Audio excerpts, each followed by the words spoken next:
ஓம் சாந்தி. K Surajbhai அவர்களின் தாரணை வகுப்பு அக்டோபர் 24, 2025. நாம் அனைவரும் சேவையின் களத்தில் இருக்கின்றோம். நமது சேவைகள் நல்ல பலனை அளிக்க வேண்டுமென்றால் நமது அதிர்வலைகள் மிகுந்த ஆன்மீகமானவையாக, மிகுந்த தூய்மையானவையாக, மிகுந்த சக்தி வாய்ந்தவையாக இருக்க வேண்டும். நாம் ஓரிடத்தில் சேவை செய்து கொண்டிருக்கிறோம். அங்கிருக்கும் அதிர்வலைகள் மிகுந்த தூய்மையானவையாக இருக்கும் என்றால் தேவகுலத்தின் ஆத்மாக்களும் இன்ன பிற தூய ஆத்மாக்களும் அந்த இடத்தை நோக்கி கவர்ந்து இழுக்கப்படுவார்கள். அது சேவை நிலையமாக இருக்கட்டும் அல்லது நாம் எங்காவது மிகப்பெரிய சேவை செய்யப்போகிறோம் என்றாலும் நமது அதிர்வலைகளை தூய்மையாக வைக்க வேண்டும். சேவை செய்வதற்கு முன்னதாக அந்த இடத்தின் அதிர்வலைகளை மிகுந்த சக்தி வாய்ந்தவையாக ஆக்கிவிடுவோம்.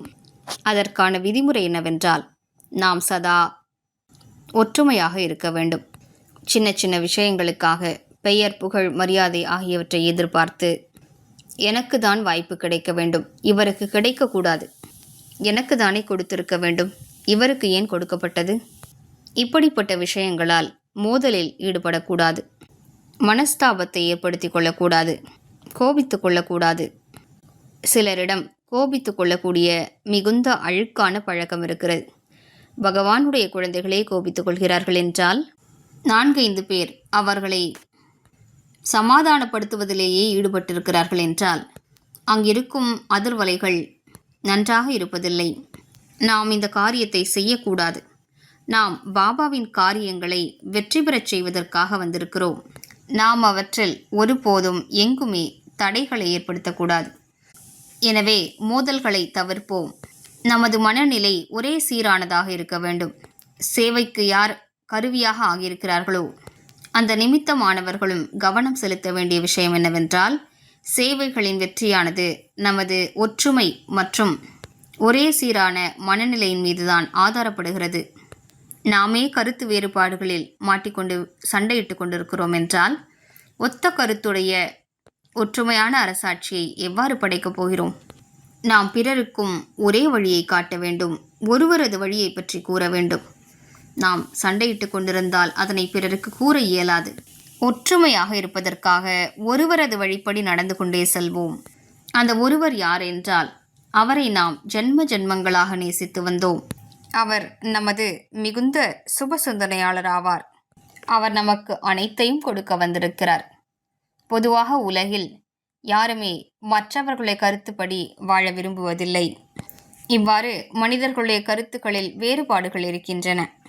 மனிதர்கள் கூறும் வழியில் சுயநலமும் கலந்திருக்கிறது. ஆனால் நமக்கு யார் உயர்ந்த வழியை சொல்கிறார்? அவரோ நமது பரம நன்மையாளர். அவர் நமக்கு அன்பை வழங்க வந்திருக்கிறார். அவர் தனது சேவையின் களத்தில் நமக்கு ஒரு பங்கை கொடுத்திருக்கிறார். உடலால், மனதால், பொருளால் எனது இந்த காரியத்தில் நீங்கள் உதவி செய்யுங்கள். அப்போது நீங்கள் உயர்ந்த அதிர்ஷ்டத்துக்கு அதிகாரியாகி விடுவீர்கள் என்கின்றார். எனவே கவனம் செலுத்துவோம்.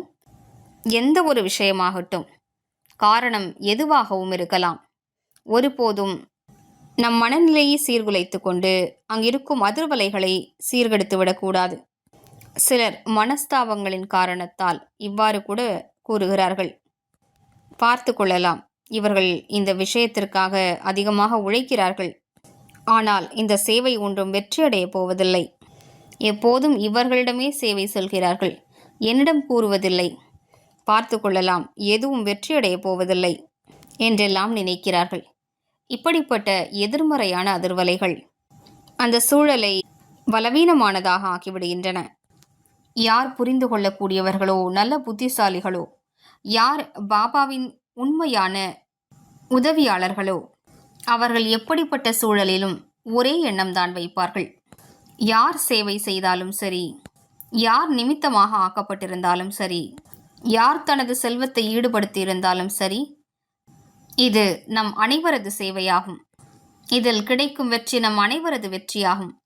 தேவ குலத்தின் ஆத்மாக்களை கவர்ந்து இழுப்பது நமது பரம கடமையாகும். இந்த சேவை நன்றாக நடைபெறட்டும் என்று அனுதினமும் அமைதியாக அமர்ந்து அந்த சேவை நடக்கும் இடத்திற்கு சக்தி வாய்ந்த அதிர்வலைகளை பரவச் செய்வோம். நான் பரம தூய்மையான ஆத்மா ஆவேன். பாபாவின் சக்தி வாய்ந்த கிரணங்கள், தூய ஒளிக்கிரணங்கள் என் மீது பொழிந்து கொண்டிருக்கின்றன. பின்னர் எனது நெற்றியிலிருந்து, கண்களிலிருந்து வெளிப்பட்டு சேவை நடக்கும் அந்த இடத்திற்கு சென்றடைகின்றன. அந்த இடம் தூய அதிர்வலைகளால் நிறைந்து கொண்டிருக்கிறது. நான் மாஸ்டர் சர்வசக்திவானாவேன். பாபாவின் சக்திகள் என்னில் நிறைந்து எனது நெற்றியிலிருந்து வெளிப்பட்டு சேவை நடக்கும் இடத்திற்கு செல்கின்றன. அந்த இடமே சார்ஜ் ஆகி கொண்டிருக்கிறது. அங்கே வரும் ஒவ்வொருவரும் சார்ஜ் ஆகி விடுவார்கள். அவர்கள் தனது தேவ சொரூபத்தை கண்டறிந்து விடுவார்கள். அவர்கள் பாபாவை சந்திப்பார்கள். எனவே இன்று முழு நாளும் இந்த 2 பயிற்சிகளை மேற்கொள்வோம். மேலும் நாம் பாபாவின் மிக நல்ல குழந்தைகள் என்ற நினைவில் நிலைத்து விடுவோம். ஓம் சாந்தி.